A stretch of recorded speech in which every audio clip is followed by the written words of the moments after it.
gobierno de la Iglesia como vicepresidente de la Conferencia Episcopal Peruana.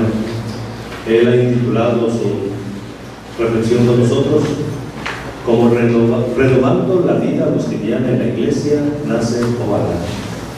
Ahora pues, cedemos el micrófono al Señor y agradecemos por su presencia aquí.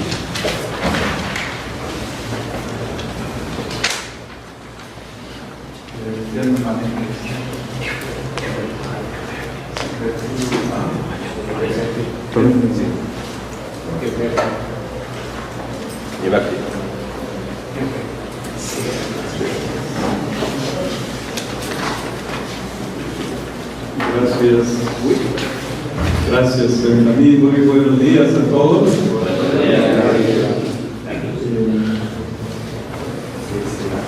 De verdad, un gusto encontrarme con todos ustedes, casi todas las caras muy conocidas. Después de mucho tiempo, con algunos aquí en Trujillo de nuevo también. Me siento de verdad muy contento de poder pasar por lo menos unos momentos aquí en el encuentro de Obala. Aquí en Trujillo también. Chiclayo es la diócesis del norte y creo que en el programa les van a visitar algún sector ahí de la diócesis, por lo menos hasta Saña, y no sé si van más al norte de Lambayeque o algo así, pero bueno, poder pasar estos momentos esta mañana con ustedes me da mucho gusto. No va a haber mucho en las diapositivas, para los que se aburren mirándome a mí, pueden mirar ahí. Como dice Monseñor Norberto Stroman, que es secretario general de nuestra conferencia en Perú, siempre dice, los que están preparados, y los que no están preparados usan PowerPoint. Entonces, hay una mezcla aquí. Quiero empezar poniendo esta reflexión en contexto de iglesia, porque lógicamente lo que vivimos nosotros como agustinos tiene que estar en sintonía con lo que vive la iglesia. Y como este encuentro de Obala, si tengo bien entendido, es prácticamente la apertura al jubileo de las bodas de oro, los 50 años de Obala, también me parece que el contexto histórico en el cual nació Obala también nos puede ayudar mucho. Y por eso empiezo con unas breves reflexiones sobre el tiempo del Concilio Vaticano II y el postconcilio. Más allá del esfuerzo humano, el verdadero protagonista de la vida y misión de la Iglesia es el Espíritu Santo. Esta es la razón por la cual hoy podemos decir con toda confianza que el proceso de renovación postconciliar ha sido y es un relato del Espíritu. A su generosidad se debe todo. Eso para los años 60 como para los años 2018 en adelante. Tenemos que seguir viviendo ese espíritu renovador que la Iglesia, digamos, vivió profundamente, descubrió o redescubrió en el tiempo del concilio y que tiene que seguir guiándonos hacia adelante. Volver los ojos atrás y repasar cuánto ha sucedido en la vida consagrada en el postconcilio genera gratitud, seguridad y abandono. Todavía no se pueden evaluar los frutos con suficiente perspectiva, ni calcular lo que está suponiendo el actual cambio de época que experimentamos. Con todo, confiados en el Espíritu, podemos decir que los tiempos mejores están siempre por venir. A lo largo de estos 50 años después del concilio y desde la creación de la Organización de Agustinos de América Latina, podemos afirmar con confianza, con convicción, que los agustinos han caminado con gratitud y que la inspiración del Espíritu recibida por el concilio y por los movimientos del Espíritu Santo en la Iglesia latinoamericana han hecho posible la realización de la renovación de la orden, según los desafíos culturales, sociales y eclesiales que han interpelado la vida y la misión de nuestro orden.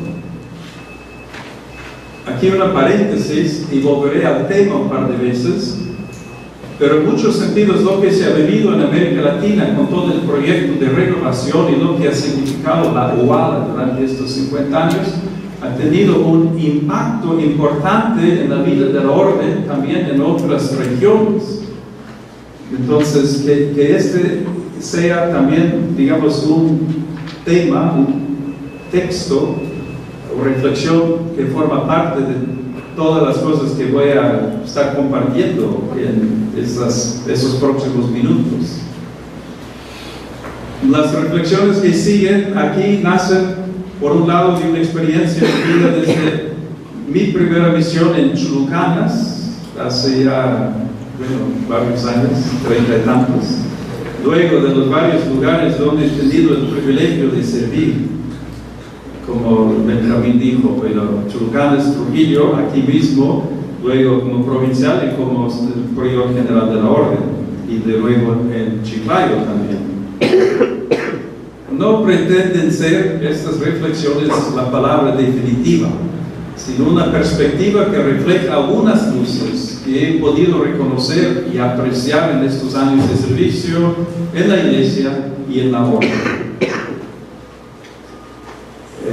Ahí adelante pongo algunos datos del concilio, simplemente para ponerlos en ese contexto. Ustedes sabrán un poco la historia, que Juan XXIII anunció que iba a convocar un concilio en el año 1959. En realidad, en esa fecha dijo que iba a hacer tres cosas. Uno, renovar el Código de Derecho Canónico, que demoró casi, 25 años.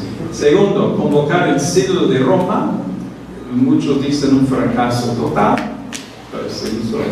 Y tercero, convocar el concilio, que fue de verdad una gran bendición para la iglesia. Luego el concilio se abre en el año 62. Juan XXIII muere poco tiempo después, y después el Papa Pablo VI tuvo que tomar la decisión, seguir o no seguir. Que no fue fácil seguramente para él. Como saben, cuando fallece el Papa, el concilio se concluye en realidad. Pero el Papa Pablo VI, viendo lo que habían iniciado, decidió seguir ese camino. Aunque tuvo quizás dudas, hubo mucho misterio, digo yo, del Espíritu. Los que habían preparado los instrumentos labores para el concilio, pues en la primera sesión los padres conciliares dijeron fuera con todo esto. Decidieron realmente empezar de nuevo con la novedad de esta experiencia. Y luego, del concilio salen esos documentos y decretos, uno de los cuales sí voy a pasar un momento, sobre la vida consagrada, ¿no? Perfecta Caritatis. ¿Alguien tiene un remoto que no me está cambiando? Ahí está. Entonces, Perfecta Caritatis, el documento del concilio que trata de la renovación de la vida consagrada. Hablaban de lo que era una adecuada renovación de la vida consagrada en la iglesia.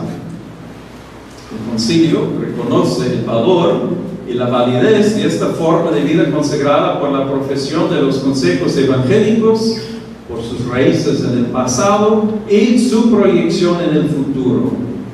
Este tema sale una y otra vez, la proyección hacia el futuro. Celebrar, por ejemplo, estos 50 años de UALA tampoco es simplemente para mirar atrás, ¿verdad? Tenemos que estar siempre mirando hacia el futuro. Entonces, algunos principios que se presentan en el mismo documento ayudan a comprender, digamos, la renovación, la adaptación de la vida consagrada que vienen a ser propuestos en este documento en el concilio. Volver constantemente a las fuentes de toda vida cristiana, el Evangelio como norma suprema, y no el Código de Derecho Canónico, por ejemplo. Ustedes, hay alguna excepción, me siento casi como el abuelo de muchos, pero como van pasando los años, ustedes que han estudiado esta historia saben que después del primer Código de Derecho Canónico, 1917, las constituciones de casi todas las congregaciones y órdenes religiosas fueron modeladas prácticamente en base al derecho canónico, lo que decía el código. Entonces había muchas cosas semejantes, casi iguales en todas las congregaciones, porque el derecho decía así. Con el Concilio Vaticano II hay volver al carisma fundacional, buscar lo que el fundador de cada congregación u orden realmente quería dar a la iglesia, que el Espíritu quería dar por medio de él o de ella a la iglesia, por medio de lo que llamamos hoy el carisma. Entonces, volver a las fuentes primero y sobre todo al Evangelio, y luego a los proyectos de los fundadores y fundadoras y el patrimonio espiritual. Eso, como veremos muy brevemente, tuvo mucha importancia también en nuestro orden. Adaptar los institutos religiosos al tiempo presente, insertándose en los dinamismos de la iglesia, conociendo la realidad del mundo. El gran promotor de esta renovación ha de ser el Espíritu Santo, y ella ha de ser llevada a cabo bajo la guía de la iglesia, y no solo de la jerarquía. La renovación espiritual afecta de un modo especial al estilo de vida, de oración, de trabajo, a las estructuras, las instituciones. Y cuarto, se han de implicar todos los miembros de cada instituto en el proceso de renovación. Eso también fue novedad. No era solo cuestión de que los superiores van a hacer, escogemos uno u otro que lo va a hacer, sino buscar la manera para involucrar y comprometer, desde luego, a todos los miembros de cada instituto, cada congregación, orden, en ese proceso de renovación. Las grandes decisiones se han de tomar en capítulos, por medio de las autoridades competentes, y la aprobación de la sede apostólica. Importancia de los capítulos, esta es una cosa que en la vida de las órdenes que llamamos hasta el día de hoy mendicantes, esa presencia de la dimensión capitular en la vida de nuestra vida y de muchos otros, de hecho ha sido un valor recuperado. Y hablaré un momento del capítulo general extraordinario que se organizó después del Concilio Vaticano II para preparar nuestras nuevas constituciones, donde la participación del capítulo de verdad fue recuperada, rescatada, mucha énfasis, mucha importancia fue redescubierta, digamos, en los capítulos locales, provinciales y generales. Bien, tener que confiar en la memoria de algunos que estamos aquí. Capítulo general. Después del concilio, entonces, la iglesia invitó a todas las congregaciones y órdenes a volver a descubrir sus raíces, los textos originales, el espíritu de fundación, por qué existen, cuáles son los dones, cuál es el carisma que ofrecen a la iglesia que el Espíritu dio por medio de cada grupo. Y en nuestro caso, el padre general, que era el padre Agustino Trapé, con su consejo general, convocó un capítulo general extraordinario que se dio en la provincia de Villanova en el año 1968. Fue de gran importancia en la vida de la orden. Y de hecho, las constituciones que se prepararon ahí, que hasta ahora, aún con las nuevas constituciones que hicimos hace unos años, las raíces, el redescubrimiento, digamos, de los valores de la espiritualidad agustiniana, ahí fueron trabajados y puestos en la manera que todos poco a poco íbamos conociendo en las constituciones. ¿Qué importancia entonces de volver a las fuentes? Por supuesto, se dio una atención especial a la espiritualidad de San Agustín, a la regla, a la interioridad, a la vida en comunidad, la importancia de la fraternidad y también la igualdad de condición de todos los miembros de la comunidad. Aunque hasta el día de hoy en algunos lugares no hay auténtica igualdad, se trata de vivirla ciertamente, pero entre hermanos, clérigos, y y sacerdotes. De hecho, fue el capítulo general extraordinario del año 68 que reconoció el derecho a un voto para cada fraile o religioso en votos solemnes, todos, hermanos o sacerdotes igual. Y se dijo, todos pueden también servir a la comunidad en cualquier oficio. Y siempre se pone prácticamente una nota a pie de la página, menos donde la iglesia no permite, que es el tema de los provinciales superiores, que son superiores ordinarios, entre comillas. Algunos son más ordinarios que otros, supongo. Decir que sirven también con una autoridad eclesiástica que la iglesia hasta el día de hoy requiere que sea un clérigo, un sacerdote. Ya se puede dar una charla de 2 horas sobre este punto, pero vamos adelante. La cosa es que en nuestra familia se subrayó muchísimo el tema de la fraternidad, la comunidad y la igualdad entre todos. Mucha discusión hubo, por ejemplo, sobre el tema de la elección de provinciales. Y ahí también, con mucha insistencia, se dio el sistema que actualmente tenemos, gozamos, donde cada miembro de cada provincia o cada circunscripción tiene derecho a votar para su superior o su prior según el nivel de la circunscripción. No todas las órdenes o congregaciones tienen este sistema, por si acaso. Pero bueno, eran algunos puntos en el capítulo general del 68 que salen, que pueden ser interesantes para ahora este siguiente punto. Ahora, me dio mucho gusto encontrar a Joaquín García, que está presente, que fue miembro, fundador, miembro así de los orígenes de Obala. Y cito una parte aquí de una historia que él escribió sobre Obala. Entonces, si tienen preguntas que se dirijan a él después.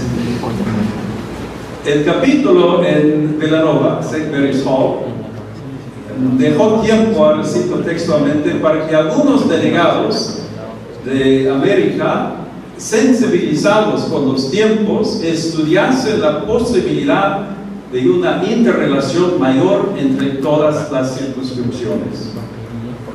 Es posible también que a esas alturas los pasillos se mostrasen preocupados por el fraccionamiento de la orden, la desvinculación entre los distintos grupos regionales dependientes de sus centros provinciales, los crecientes conflictos entre religiosos nacionales y extranjeros en la situación jurídica de las provincias de régimen suspendido, y también necesidades de personal, además de la urgente necesidad de superar una vieja red moral de las comunidades que no parecían en general interesarse por el viraje de la iglesia. Varios puntos ahí. Algunos de ustedes ni se acordarán, pero hace 50 años en muchas circunscripciones en América Latina había la presencia de muchos extranjeros que en cierto sentido dominaban todo, tomaban las decisiones, e incluso las decisiones venían tomadas desde Europa o desde América del Norte y no en las circunscripciones en América misma. Entonces nacían ciertas inquietudes ahí, junto al deseo de tener mayor colaboración, comunión entre las pequeñas circunscripciones que ya existían en América, algunas que eran más grandes, para decir cómo poder unirse más. Una de las inquietudes que todavía no sale en este primer momento, pero había varios asistentes generales responsables para las circunscripciones en América Latina. Por ejemplo, Chulucanes, que era un vicariato que dependía de la provincia de Chicago, el asistente general era de Estados Unidos. Iquitos, que era un vicariato los vicariatos como tal no existían todavía, una región misional que dependía de la provincia de Filipinas de España. El asistente general para ellos era el de España. Los italianos que estaban o llegan a Purímac justo en el año 68 van a empezar su misión ahí. El asistente general para Purímac, el asistente general italiano. Entonces había una fragmentación también a nivel de estructuras, autoridad y gobierno que no ayudaba realmente a crear una experiencia, digamos, de comunión y colaboración entre las circunscripciones en América Latina. Es uno de los temas, un punto concreto, pero que refleja un poco la realidad que se vivía. Bueno, a partir de la primera experiencia ahí en el 68, hay algunos nombres que supongo que deberíamos mencionar, incluso el padre Guillermo Selman, que era el superior de los agustinos en Bolivia. Luego llegó a ser asistente general, provincial de Holanda y asistente general, pero él, el Salustiano Migueles, que era un asistente general de la segunda asistencia, o sea, los grupos que dependían de España. Luego, en conversación con otros miembros, pues se iba reconociendo la necesidad de hacer algo, ¿no? Entonces, pidieron con el padre Agustino Trapé, prior general, que se reuniera a los superiores mayores de América Latina para hablar un poco, ver algunas ideas. Y el padre Selman planteó 3 ejes fundamentales. Primero, estudiar las nuevas constituciones para adaptarlas a las condiciones de la orden en América. Segundo, estrechamiento de los vínculos con el CELAM, la CLAR y las conferencias episcopales. De nuevo, esta armonía de la presencia de la orden con la vida de la iglesia, tema que jamás podemos olvidar como agustinos. O sea, el amor por la iglesia, San Agustín nos invita muchas veces, nos convoca, ¿no?, a estar siempre en armonía, en sintonía con la iglesia. Y luego la posibilidad de una organización, de una federación que pudiera canalizar la coordinación entre los distintos grupos de la orden. Esta sí fue gran novedad, porque hoy tenemos federación, todo el mundo escucha la palabra, sabemos más o menos qué es, cómo funciona, llevamos años intentando de realizar federaciones en la orden. Es una idea nueva que nace precisamente por las inquietudes, el deseo de algunos miembros de la orden aquí en América Latina, para ayudar a superar un poco las divisiones que existían por la autonomía de cada provincia, la separación de cada circunscripción. De ahí se podrían hablar muchas cosas. No fueron años fáciles, las primeras reuniones fueron muy complicadas. Hubo la convocación de una reunión que después, si no me equivoco, el padre general anuló y se tuvo que repetir. Tensiones, dificultades, falta quizás de comprensión sobre cuáles eran las intenciones de querer crear esta organización, pero finalmente dentro del contexto de una reunión de 18 superiores regionales con la presencia del padre Trapé en Quito en el año 1969 nace la Organización de los Agustinos de Latinoamérica. Se prepararon unos primeros estatutos, cosa muy simple, funcional, y luego el Consejo General tuvo que aprobar y confirmar estos estatutos y se eligió primer presidente y vicepresidente, que eran los padres Guillermo Selman y el padre Pedro López, creo, de Chile. No eran muchas las dificultades con que se había topado hasta el momento, mas no por eso la reciente criatura salía a la luz libre de interrogantes y de inciertos presagios. Pues en octubre del mismo año sale también el primer boletín de la UALA. Después diré una breve palabra sobre la importancia de las comunicaciones en general, pero en UALA. El boletín que ha servido mucho también para ayudarnos a todos a conocer lo que se hace en uno y otro lugar. Lo que hoy en día llamamos crear redes, que ayudan muchísimo, de verdad, a construir los vínculos de fraternidad y comunión y unir nuestros esfuerzos, ¿no? De nuevo, citando directamente a la historia escrita por Joaquín, hasta 4 puntos de vista, si no contrapuestos, si poco armonizables, concurren en la primera fase de la OALA. Que después algunos se acuerdan, o sea, de jurisdicción o circunscripción en circunscripción en América Latina había distintas actitudes de verdad. No todos participaban en la OALA, algunos participaban con más energía y fervor, otros se quedaban al margen. Había un poco de todo, pero él identifica 4 actitudes. Primero, una corriente la entiende como medio de urgente renovación de los agustinos, que globalmente son vistos casi al margen del urgido devenir de la Iglesia y de los países del continente. Segundo, otro grupo ve en ella una posibilidad de interrelación en términos más pragmáticos. Colaboración con personal, apoyo económico, intercambio de métodos, etc.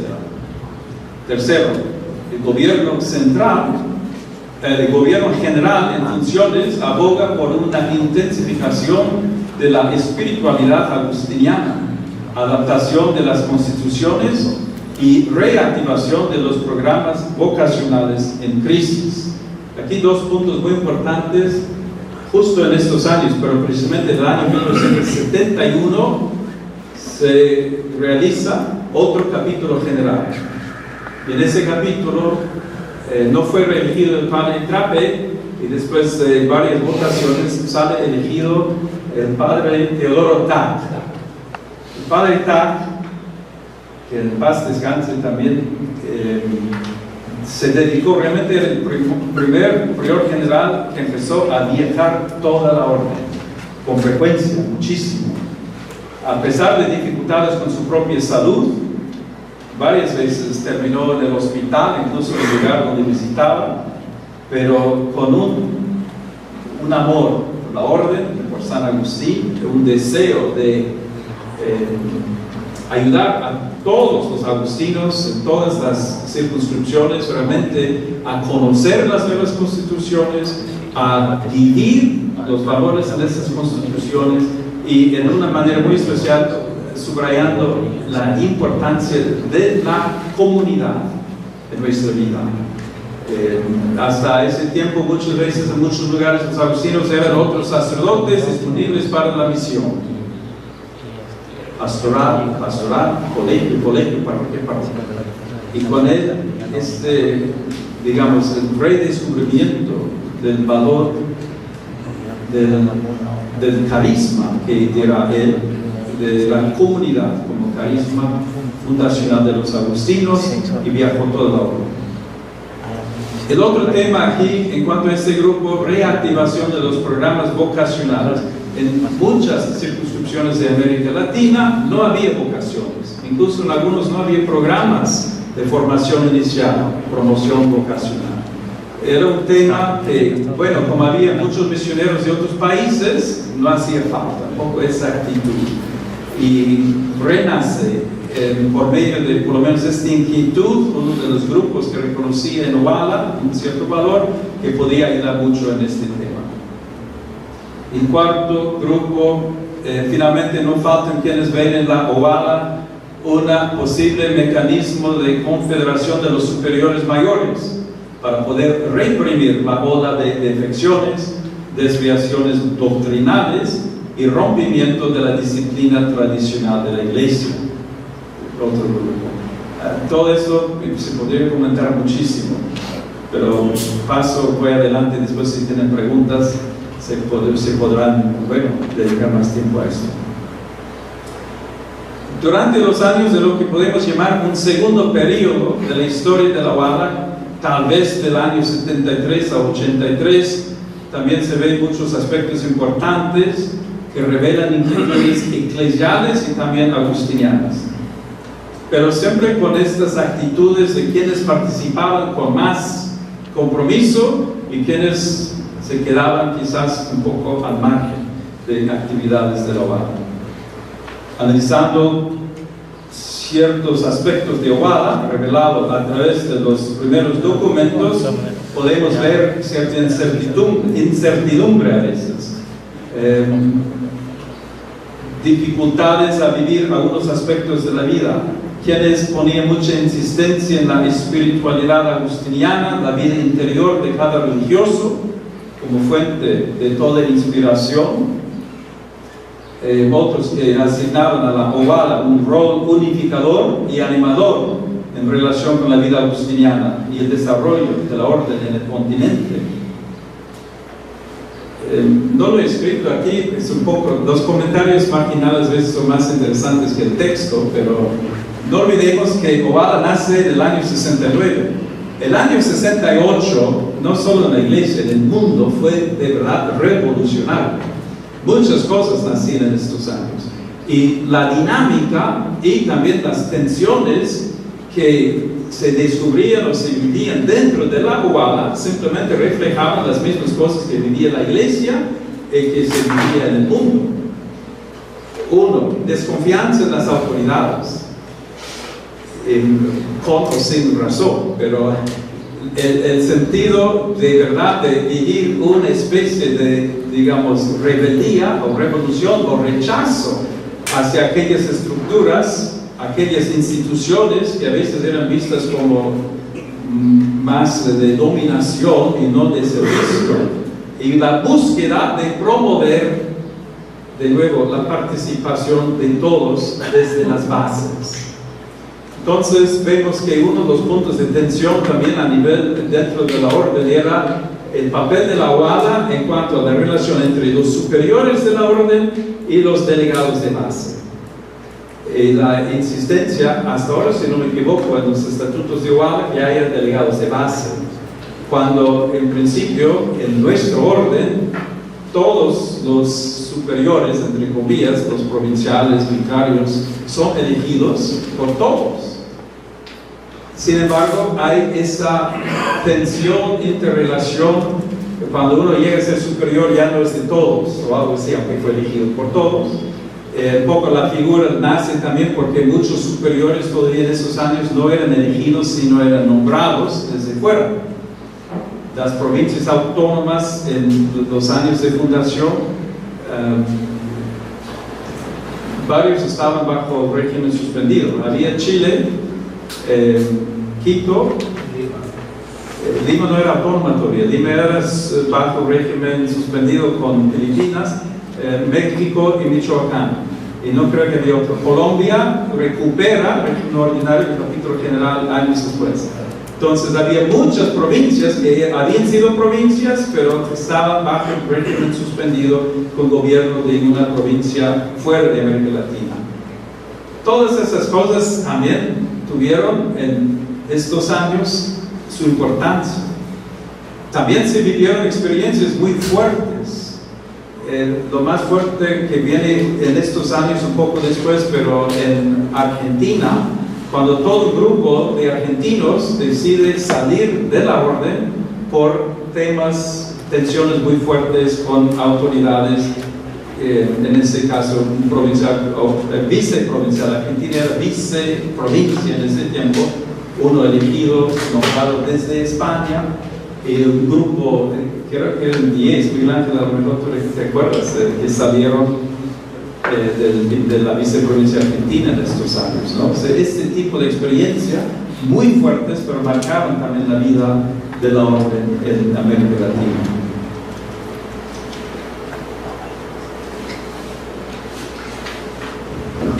¿Cuánto tiempo tengo para lo más o menos? 20 minutos, 15 máximo. Estoy mirando, por cierto, porque se pueden extender muchas cosas. Pero bueno, toda esta historia de los primeros años, primeros periodos que se han vivido y han marcado, y que Obala también ha marcado la historia de la orden aquí, tienen consecuencias muy positivas por lo general.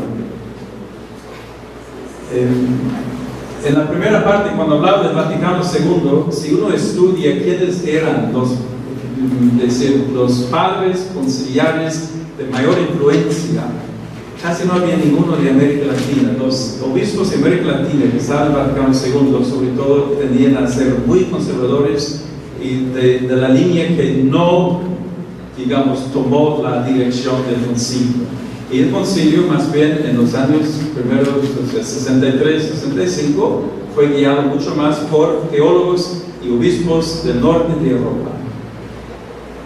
Interesante es lo que viene en el postconcilio, donde América Latina sí logra tener una influencia en la vida de la Iglesia mucho mayor a lo de quizás otras regiones, por la vitalidad de la Iglesia aquí, por algunos teólogos, por algunos movimientos y por la capacidad de presentar una Iglesia viva con mucha fuerza, mucha vitalidad, que tuvo influencia en toda la Iglesia o muchos lugares de la Iglesia. Y yo me atrevo a decir que lo mismo podemos decir de la OALA en cuanto a la vida de la orden.